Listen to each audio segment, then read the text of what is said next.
చేసేటువంటి పరిస్థితులు.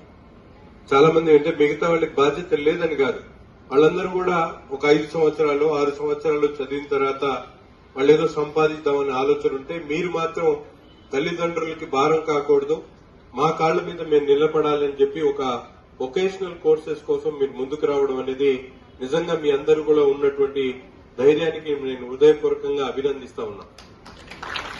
రెండో ముఖ్యమైనటువంటి విషయం, మీరు తీసుకున్నటువంటి ఈ మార్గం మంచి మార్గం అని చెప్పడంలో ఎటువంటి సందేహం లేదు. ఎందుకంటే ఇంటర్మీడియట్ చదివినటువంటి వాళ్ళందరూ కూడా ఇంజనీరింగ్ లోనో లేకపోతే బైపీసీ డాక్టర్లు అవుతారని నేను చెప్పలేను. వాళ్ళందరూ కూడా అక్కడికి వెళ్లిన తర్వాత కూడా ఏదో లైవ్లీహుడ్ కోసం ఏదో ఒకటి వెతుక్కోవడం తప్ప వేరే మార్గం లేదు. 100 మంది ఎగ్జామ్ రాస్తే నీటిలో వచ్చేది 2కో 3కో వస్తుంది. మిగతా వాళ్ళందరూ కూడా ఏదో ఒకటి చేసుకోవడమే. మీలాగా డిజిటల్ మార్కెటింగో లేకపోతే ఎంఎల్టీనో లేకపోతే ఇంకోటో వాళ్ళు కూడా ఫర్దర్ డిప్లొమా లాగా ఏదో ఒక ఉద్యోగం కోసం తాపత్రయపడి వాళ్ళు కూడా అటువంటి కోర్సెస్ చేసుకునేటువంటి పరిస్థితులు. కానీ ముందే మీరు లైఫ్ లో ఒక ప్లాన్ తో వచ్చినటువంటి పిల్లలుగా మీరందరూ కూడా ఇప్పుడు తీసుకున్నటువంటి వొకేషనల్ కోర్సెస్ ని స్ట్రెంగ్తన్ చేయడానికి మొన్న చాలా సార్లు కుటుంబరావు గారు నేను మాట్లాడుకున్నాం, ఇప్పుడే ఆర్య గారు కూడా చెప్తా ఉన్నాడు. దీన్ని ఫర్దర్ గా మీరు ఇంటర్మీడియట్ లో చేసుకునేటువంటి కోర్సెస్ తో పాటు ఫర్దర్ గా మీకు అవసరమైనటువంటి డిగ్రీలో కూడా ఇటువంటి డిప్లొమా కోర్సెస్ ని లాంచ్ చేస్తే ఇంకా ఫ్యూచర్ బాగుంటుందనే విషయాన్ని ఇప్పుడే పెద్దలు చెప్పారు. తప్పకుండా దాని మీద కూడా నేను రాబోయేటువంటి అసెంబ్లీ సెషన్ లో ఈ వొకేషనల్ కాలేజెస్ మీద అసెంబ్లీలో డిస్కషన్ చేయడానికి ఒక టాపిక్ కూడా ఇప్పటికే ఇవ్వడం జరిగింది. సో మీకు రావాల్సినటువంటి కాలేజ్ లో కావాల్సినటువంటి ఫెసిలిటీస్ తో పాటు మీరు ఇంటర్మీడియట్ లో చదివిన తర్వాత డిగ్రీలో కూడా సేమ్ కోర్సులో మీరు డిగ్రీ కూడా తీసుకునేటువంటి అవకాశాన్ని తప్పకుండా ఈ ప్రభుత్వం కల్పిస్తుందని నాకు నమ్మకం ఉంది. ఎందుకంటే ఈరోజు చూస్తా ఉన్నాం, ఏ ప్రభుత్వం అయినా రాష్ట్రంలో గాని దేశంలో గాని ప్రపంచంలో గాని యువతని ఎప్పటికప్పుడు వాళ్ళందరూ కూడా జాబ్ ఓరియంటెడ్ గా తయారు చేయాల్సినటువంటి అవసరాన్ని గుర్తించి పెద్ద ఎత్తున కోట్ల రూపాయలు ఖర్చు పెడుతున్నటువంటి పరిస్థితులు ఉన్నాయి. ముఖ్యంగా స్కిల్ డెవలప్మెంట్ ఎప్పుడు లేనటువంటి విధంగా ఈ ప్రభుత్వం ఈరోజు చేపట్టంగానే నారా లోకేష్ గారి అధ్యక్షతన ఆయన మంత్రి అయిన తర్వాత స్కిల్ సెన్సెస్ అని ఒక కొత్త సెన్సెస్ ని పెట్టారు. సెన్సెస్ అంటే మీకు అందరికి తెలుసు కదా, ఎవరు ఏంటి అనేది మొత్తం గణన చేస్తారు. అంటే ఎవరు ఏ వృత్తిలో నైపుణ్యం కలిగి ఉన్నారు. ఇక్కడ మన గుంటూరులో చాలా మంది ఆటోమొబైల్ రంగానికి సంబంధించినటువంటి వాళ్ళు ఉన్నారు. ఆటోమొబైల్ రంగానికి సంబంధించినటువంటి పిల్లలు ఎక్కువ మంది ఉంటే అక్కడ ఆటోమొబైల్ రంగానికి సంబంధించినటువంటి ఇండస్ట్రీస్ ని గుంటూరు నగరానికి తీసుకుని వచ్చేటువంటి ప్రయత్నం జరుగుతా ఉంది. అలాగే ఇక్కడ మీరందరూ కూడా చేస్తున్నటువంటి కోర్సెస్ ఏదైతే మీకందరూ కూడా ఎక్కడో వెళ్లి ఉద్యోగాలు చేయాల్సిన పని లేదు. బీటెక్ చేసినాడు ఎక్కడో హైదరాబాద్ బెంగళూరు పూణే వెళ్లాల్సినటువంటి అవసరం ఉంటుంది. కానీ మీరు నిజంగా మీ కోర్సులో ఉత్తీర్ణులై మంచి పట్టు సాధిస్తే మాత్రం మీకు ఇక్కడే డిమాండ్ ఉంది. మీరు ఎక్కడికి వెళ్లాల్సిన పని లేదు. సాఫ్ట్వేర్ కంపెనీస్ కి వెళ్లి వెతుక్కొని అక్కడ నుంచోవాల్సిన పని లేదు. మీ దగ్గరికి ఎంప్లాయ్మెంట్ వచ్చేటువంటి అవకాశాలు చాలా ఎక్కువ ఉన్నాయి.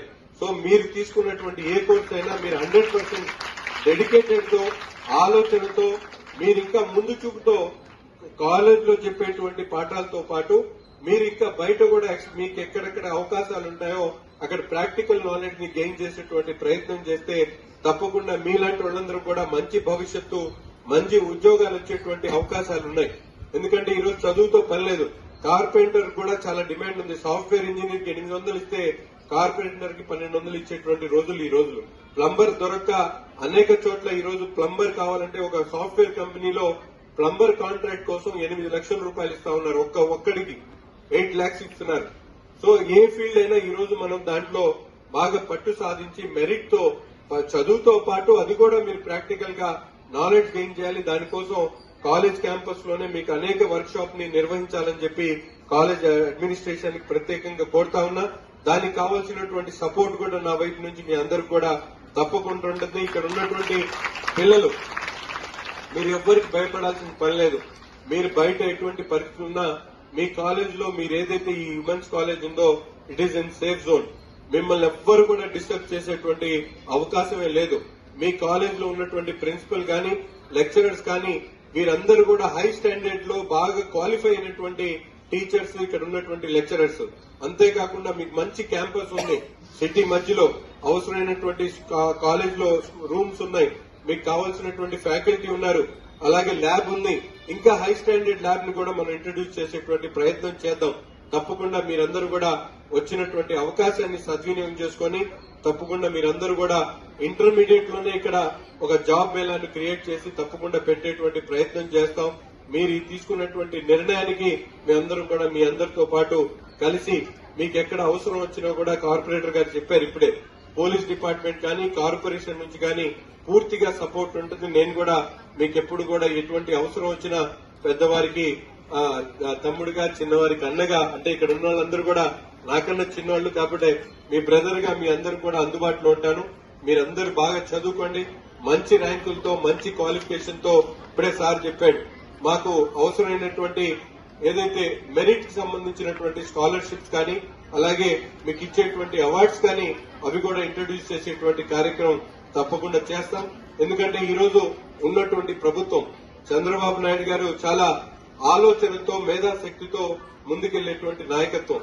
గతంలో ఉన్నటువంటి వాళ్ళ గురించి నేను ఎక్కడ చెప్పదలుచుకోలేదు. ఆయన ఈ రోజు ఆంధ్ర రాష్ట్రంలో సాఫ్ట్వేర్ అనేటువంటి ఒక రంగాన్ని తీసుకొని వచ్చి దాదాపు 8 లక్షల మందికి ఉద్యోగాలు కల్పించినటువంటి పరిస్థితులు. అలాగే మన ఆంధ్ర రాష్ట్రంలో ముఖ్యంగా అమరావతి ప్రాంతంలో కూడా అనేక కంపెనీలు రాబోతా ఉన్నాయి. మీరు ఇంటర్మీడియట్ అవ్వగానే ప్రతి ఒక్కరు కూడా ఉద్యోగాలు వచ్చేటువంటి అవకాశాలు ఇక్కడే ఉన్నాయి. కాబట్టి మీరందరూ కూడా బాగా చదువుకోండి. మీకు ఎటువంటి అవసరం ఉన్నా కూడా తప్పకుండా మీ అందరికీ అందుబాటులో ఉంటామని చెప్పి తెలియజేస్తూ మరొకసారి మీ అందరికీ కూడా హృదయపూర్వకమైనటువంటి శుభాకాంక్షలు తెలుపుతూ సెలవిస్తున్నాను.